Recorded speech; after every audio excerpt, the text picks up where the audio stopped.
मकान हो जाएगा या हम घर में रहते हैं। 80% हिमाचल प्रदेश की जनता जो है गांव में रहती है। 80% जो हिमाचल की जनसंख्या गांव में रहती है, वहाँ शहरों जैसी सुविधा हमने गांव में अपने आप विकसित की हुई है। शहरों जैसी सुविधा हमने विकसित की है। अब गांव की अर्थव्यवस्था कैसे मजबूत हो? हमने कहा गांव में हमारे पास जो जमीन है वो बहुत कम है। आपको एक चीज़ और बताना चाहता हूँ कि हिमाचल प्रदेश में जो 100% जो जगह है, अगर हमारे पास 100% जगह जो है, उसमें 68% जगह फॉरेस्ट वन भूमि है जिस पर आप कुछ नहीं कर सकते। 32% जगह जो है 100 में से 32% में 5% में बड़े बड़े डैम नदियां बनी हैं। तो हमारे पास जगह कितनी है? 28% है जहाँ हिमाचली निवास करते हैं। उन 28% में लोगों के पास कृषि योग्य थोड़ी थोड़ी भूमि है। हमने कहा जो प्राकृतिक रूप से खेती करेगा उसका हमने मूल्य, हल्दी जो उगाएगा 150 रुपये किलो कर दिया, मक्की जो उगाएगा 50 रुपये किलो सरकार खरीदेगी, और गेहूँ जो है वो 80 रुपये किलो सरकार खरीदेगी, और अदरक 30 रुपये किलो सरकार खरीदेगी। पांगी की जौ को हम 80 रुपये किलो खरीदेंगे। ये क्यों? हमें इसका पैसा इतना नहीं मिलेगा ताकि जो किसान कमा रहा है, जिसका परिवार किसान है, वो चाहे 2 बीघे में भी कमाए तो उसके घर में कम से कम 2 से 4 लाख रुपए आए। इस दृष्टिकोण से ग्रामीण अर्थव्यवस्था को मजबूत करने में हम आगे बढ़ रहे हैं। गाय के दूध का मूल्य हिंदुस्तान में पहला ऐसा राज्य बना जब गाय के दूध को सरकार खरीद रही है 61 रुपये किलो के हिसाब से, जहां भैंस के दूध को 71 रुपये के हिसाब से सरकार खरीद रही है।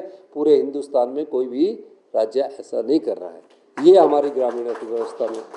चौथी बात मैं आपसे करना चाहूँगा सामाजिक सुरक्षा की। सामाजिक सुरक्षा क्या होती है? आपने देखा कि भारतीय जनता पार्टी के लोग बार बार बोलते हैं, लेकिन मैं सामाजिक सुरक्षा के रूप में बताना चाहता हूँ। एक बहुत जो आप लोगों से जुड़ा हुआ है, हिमाचल प्रदेश में हमारी सरकार ने एक फैसला किया कि जिस परिवार की इनकम 12 लाख रुपया होगी, यानी महीने की 1 लाख रुपया होगी, उस परिवार का बच्चा अगर किसी भी प्रोफेशनल कॉलेज में जाता है, देश में या विदेश में, उसको 1% ब्याज की दर से 20 लाख रुपए का लोन हिमाचल प्रदेश की सरकार देगी। यानी कि अगर कोई डॉक्टर बनता है, माँ बाप के पास इतने पैसे नहीं है और साल की आय 12 लाख रुपया है, तो वो क्या करेगा कि उसको 1% ब्याज के हिसाब से उसको 20 लाख रुपए का लोन मिलेगा।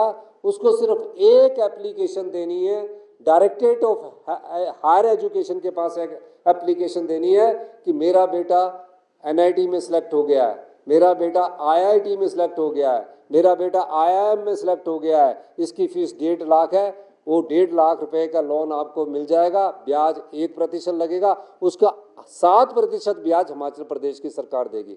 और हमने ये भी कहा है कि जब वो कमाएगा उसके बाद उस पैसे की रिटर्न करेगा। यानी कि कई बच्चे PhD कर रहे हैं, कई बच्चे MPhil कर रहे हैं, कई बच्चे बाहर विदेशों में गए हैं, उस पैसे से वो विदेशों में जा सकते हैं, माँ बाप पर बोझ नहीं बनते हैं। ये योजना हम आपके लिए लेकर आए हैं। उसके अलावा अनाथ बच्चे 6000 हैं। 6000 बच्चों का खर्चा कोई सरकार हिंदुस्तान में उठा रही है। पहले हिंदुस्तान की ऐसी सरकार है जिसने उन बच्चों के लिए कानून बनाया जिन बच्चों की ना तो माँ है ना तो पिता है। उनको इस कानून के द्वारा सरकार ही माता है, सरकार ही पिता है। चिल्ड्रन ऑफ द स्टेट का दर्जा देकर 27 साल की उम्र तक हिमाचल प्रदेश की सरकार उसका खर्चा उठा रही है। ये योजनाएं आपने जनता को बतानी है। जो बच्चा अनाथ हो गया, अगर वो उस पैदा होते ही अनाथ हो गया, माँ ने छोड़ दिया उसको, बाप ने छोड़ दिया, तो उस बच्चे को हम एक आया देते हैं और उसको हर महीने 1500 रुपया उसके अकाउंट पे जमा करवाते हैं।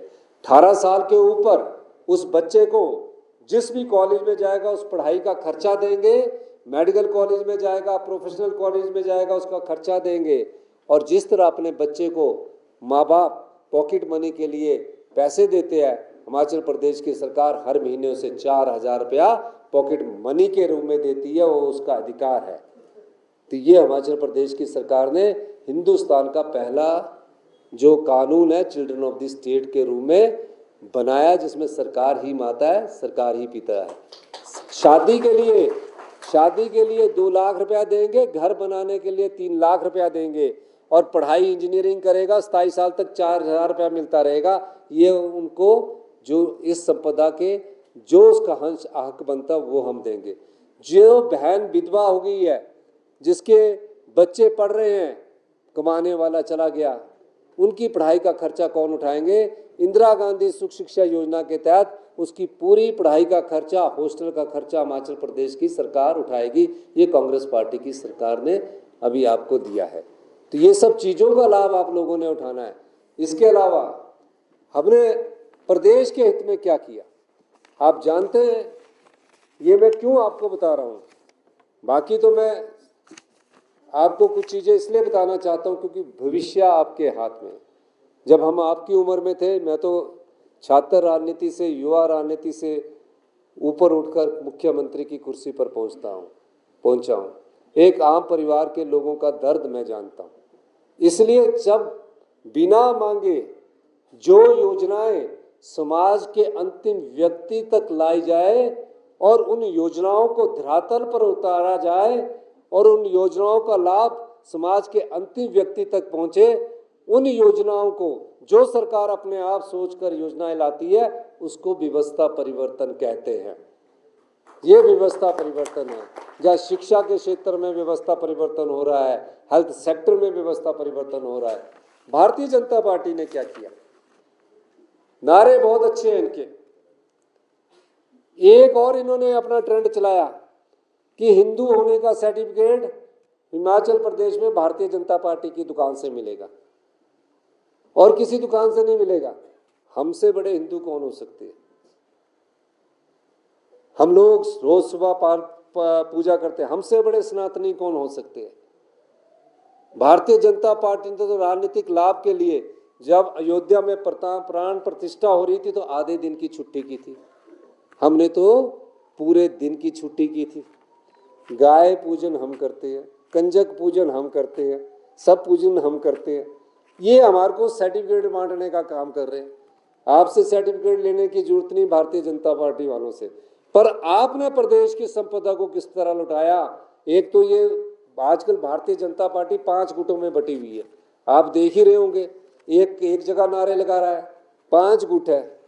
अब ये सोचते हैं, ये 5 गुटों के ये सोचते हैं कि कहीं ना कहीं जिस तरह ये परंपरा चली है कि 5 साल बाद बदलती है सरकार, ये परंपरा जो चली है ये इस ख्वाब में रह रहे हैं कि 5 साल बाद जनता बदल देगी। अरे क्यों बदलेगी? तुमने तो प्रदेश की संपदा को लुटाया है। 5,000 बीघा जगह बद्दी नालागढ़ में भारतीय जनता पार्टी की सरकार ने, आप सब लोगों ने ये बात जनता के पास रखनी है, कस्टमाइज पैकेज के नाम पर 5,000 बीघा, पता कितनी जगह होती है? 28% जगह है हिमाचलियों के पास, उसमें से 5,000 बीघा जगह कहा कि बड़े बड़े उद्योग आएंगे, 1 करोड़ रुपए में दे दी और कहा कि जो इसकी रजिस्ट्रेशन है, जैसे आप जगह खरीदते तो आपका प्लॉट की रजिस्ट्रेशन के पैसे लगते हैं, उनको रजिस्ट्रेशन भी माफ कर दी। 5,000 बीघा जन लोगों की संपदा को इन लोगों ने लुटा दिया, नाम दिया कस्टमाइज पैकेज। ये इन्होंने किया।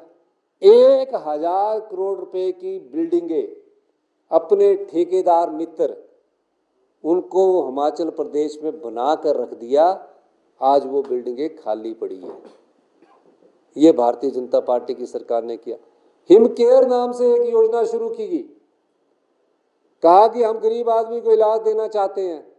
सबसे बड़ा घोटाला हिम केयर योजना में पाया गया है, जहां ये दिखाया गया बच्चादानी का ऑपरेशन महिलाओं में होता है, यहाँ हिम केयर योजना में इंदिरा गांधी हॉस्पिटल में मर्दों का बच्चादानी का ऑपरेशन दिखा दिया। ये घोटाला भारतीय जनता पार्टी ने किया। ये मैं इसलिए बता रहा हूं, मनरेगा को बंद कर दिया। जितने पंचायत प्रधान थे जो डिमांड देते थे उसको बंद कर दिया। अग्निवीर ला के फौज में भर्ती बंद कर दी। और प्रदेश का जो 1952 से मिलता हुआ अधिकार था आरडीजी, उसको बंद कर दिया। फिर आपको जनता लाएगी, फिर कहते हैं कि हम सरकारी कर्मचारी की ओल्ड पेंशन स्कीम भी बंद कर देंगे। ये किस ख्वाब में रह रहे हैं, ये किस सोच में रह रहे हैं? सब कुछ बंद करने के बाद फिर भी इनके दिमाग में ये लगता है कि परंपरा बदलेगी, इस बार इतिहास बदलेगा। और जब हमें, और मैं, उन्हें ये पता नहीं है, जब मुझे यो इस चीज को भूल गए, जब मुझे एनएसयूआई का अध्यक्ष बनाया था तो हर अध्यक्ष 3-3 साल रहते थे, केवल पठानिया जी भी बैठे हैं। तो मैं सबसे लंबा एनएसयूआई का स्टेट प्रेसिडेंट रहा, 8 साल मैंने अपने जीवन के यूनिवर्सिटी में बिताए। यूथ कांग्रेस प्रेसिडेंट रहा। तो जो भारतीय जनता पार्टी के आजकल सलाहकार बने हैं हर्ष महाजन जी, उससे लंबा प्रेसिडेंट रहा, सबसे लंबा प्रेसिडेंट रहा। फिर प्रदेश कांग्रेस कमेटी के अध्यक्ष यशवंत सिंह परमार जी के वाइफ होते थे, सिंगल टर्म में वो 6 साल 2 दिन रहे, मैं 6 साल 3 दिन रहा। और ये भारतीय जनता पार्टी भूल जाए, तुमने प्रदेश की संपदा को बेचा है। संपदा क्या होती है? जो 75 लाख लोग आप हैं, हर चीज पर आपका अधिकार है, ये आपकी संपत्ति है। सबसे पहले प्रदेश की संपत्ति होती है, उसके बाद देश की संपत्ति होती है। हमने क्या किया? हमने संपदा को बेचने से बचाया है। हिमाचल की सरकार ने इस प्रदेश की संपदा अपने आंखों के सामने लुटने नहीं दी है। वाइल्ड फ्लावर हॉल 23 साल से 5 स्टार होटल है, केस नहीं जीतते थे, सरकार केस नहीं करती थी। मैंने वहां केस किया, सुप्रीम कोर्ट से जीता, 401 करोड़ रुपया वाइल्ड फ्लावर हॉल से लिया। आज वो प्रॉपर्टी हमारे नाम पर है और 2 करोड़ रुपया हर महीना सरकार के खजाने में हम डाल रहे हैं। JSW जिंदल ग्रुप है, बहुत बड़ा इंडस्ट्रीज का, 1000 मेगावाट का करछम बांगटू प्रोजेक्ट है उनका। 12% फ्री रॉयल्टी हमें पावर पर दे रहा था, कह रहा था 6% जो फ्री रॉयल्टी वो मिल ही नहीं रही थी, क्योंकि सरकारी अधिकारी और कर्मचारी उसके खिलाफ केस नहीं कर रहे थे। हाई कोर्ट ने उनके फेवर में फैसला दे दिया। मैंने बोला ये हिमाचल की जनता के साथ अन्याय है। मेरे पास भी कई प्रकार के प्रलोभन लेकर आए। मैंने कहा मैं हिमाचल की जनता की संपदा से कभी समझौता नहीं कर सकता। हाई कोर्ट के ऑर्डर के बाद मैंने उसको रोका, सुप्रीम कोर्ट में ऑर्डर किया और सुप्रीम कोर्ट से हम वो केस जीते। आज हर साल 150 करोड़ रुपए की आय हिमाचल प्रदेश के खजाने में जा रही है। ये हमने किया। किशाऊ बांध, कई मीटिंगें हुई 3 साल में केंद्र सरकार के मंत्रियों में। किशाऊ बांध में मैंने कहा जिसको पानी चाहिए, पानी किसको चाहिए? कहते हैं ना पानी की कीमत का अब मोल हो रहा है। पानी चाहिए था हरियाणा को, पानी चाहिए दिल्ली को, पानी चाहिए राजस्थान को। अब तीनों राज्यों को पानी चाहिए, तो इन्होंने कहा कि नेशनल इंपॉर्टेंस का ये प्रोजेक्ट है, तो हम इसमें पैसा 90% केंद्र सरकार देगी और 10% जो पैसा है वो राजस्थान, हरियाणा और दिल्ली देंगे। उससे जो बिजली बनेगी, क्योंकि पानी जो उनको चाहिए वो यमुना से चाहिए, यमुना उत्तराखंड और हिमाचल का अधिकार है, उससे जो बिजली बनेगी वो कहते पैसे हिमाचल प्रदेश की सरकार 50% वो वहन करे, उधर उत्तराखंड की सरकार 50% और वहन करे। भारतीय जनता पार्टी की सरकार ने समझौता कर लिया पिछली ने कि हम बिजली के पैसे देने को तैयार हैं। हमारी सरकार आई, मैंने कहा ये समझौता नहीं होगा। अधिकारी बोले कि समझौते से पीछे मुकर नहीं सकते। मैंने बोला नहीं, हम मुख्यमंत्री की कुर्सी पर है, प्रदेश की संपदा को लूटने नहीं देंगे। CR पाटिल जो वाटर रिसोर्स मिनिस्टर, उससे मीटिंग हुई, मैंने स्पष्ट कहा कि 100% अगर आप पैसा देंगे हम पानी देने को तैयार है। पानी में हम किसी को प्यासा नहीं रखना चाहते। हमारी तो संस्कृति है कि घर आए मेहमान को भी हम पानी पिलाते हैं, तो हम पानी देना चाहते हैं। होम मिनिस्टर के सामने मीटिंग हुई, कहा कि जब उत्तराखंड और हिमाचल प्रदेश सरकार मान गई थी तो आप इससे पीछे हटने का सवाल नहीं है। मैंने कहा कि मैं जब तक मुख्यमंत्री हूँ मैं ऐसे समझौते पर कभी भी सहमत नहीं हो सकता जहां प्रदेश के हित को बेचा जाए। उत्तराखंड की सरकार कुछ ना बोल पाई, हमारी बात को सुना गया और 5 साल बाद 600 करोड़ रुपया हमारे को आय के रूप में मिलेगा, 211 मेगावाट फ्री बिजली मिलेगी, ये हमने किया। फिर हमारी दूसरी प्रायोरिटी हमारी सरकार की हेल्थ सेक्टर की थी। हेल्थ सेक्टर में क्या है? हेल्थ सेक्टर में आप सोचते हैं हम हॉस्पिटल पहुंच गए, हमारा इलाज हो जाएगा, हम ठीक हो जाएंगे, डॉक्टर से बहुत आशा करते हैं, डॉक्टर हमारे बहुत अच्छे हैं। टेक्नोलॉजी किस तरह की थी आपकी? पूरे हेल्थ सेक्टर में 1000 करोड़ रुपए का इलाज हिमाचल की जनता बाहर करवाती है प्रदेश से। क्यों करवाती है? क्योंकि जब वो थक जाती है, पहले जाते हैं जोनल हॉस्पिटल में, सीएससी में, फिर उसके बाद आते हैं आप नेर चौक के मेडिकल कॉलेज, हमीरपुर चौक के मेडिकल कॉलेज में, फिर उसके बाद ट्रांसफ़र होके आप आ जाते हैं हमारे आईजीएमसी में, सोचते हैं यहाँ के ठीक हो जाएंगे। डायग्नोज ही हो नहीं पाता। क्यों नहीं हो पाता? क्योंकि आपके यहाँ 19 साल पुरानी मशीनें लगी है। यानी एमआरआई मशीन जो सबसे प्रीमियम हॉस्पिटल आईजीएमसी था, इंदिरा गांधी मेडिकल कॉलेज था, उसमें 19 साल पुरानी एमआरआई लगी थी, 15-15 साल पुराने एक्सरे लगे थे। अब बेचारे डॉक्टर पर करने वाले अच्छे हैं, लेकिन कितना देखेंगे, कितनी चीज़ों को देखेंगे। हमने उस व्यवस्था को परिवर्तित किया। मैंने एम्स में जाकर स्टडी किया, जो दिल्ली का एम्स पूरे इंडिया में नंबर 1 है।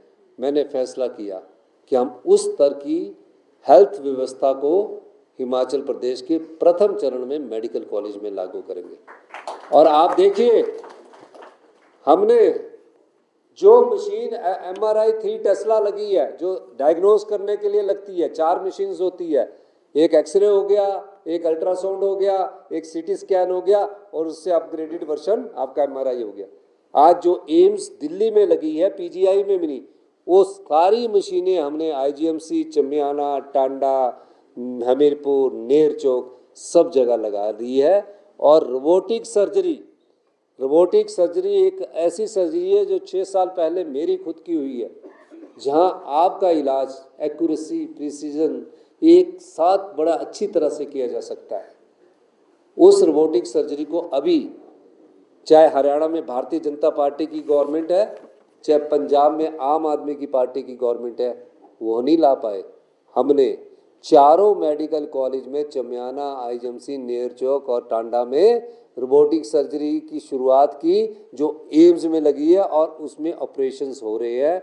एक रोबोटिक सर्जरी से अगर कोई सर्जरी होती है तो उसका प्राइवेट हॉस्पिटल में 4 से 5 लाख रुपया खर्चा आता है। हमने कहा एक रोबोटिक सर्जरी में सरकार को अगर अपने उसके जो खर्चा करना है, तो एक व्यक्ति की सर्जरी करने में 1,25,000 रुपया खर्चा आता है। आज हिमाचल प्रदेश में गरीब आदमी को वो रोबोटिक सर्जरी 50,000 और 30,000 रुपये में मिल रही है। 70,000 की सब्सिडी हिमाचल प्रदेश की सरकार दे रही है।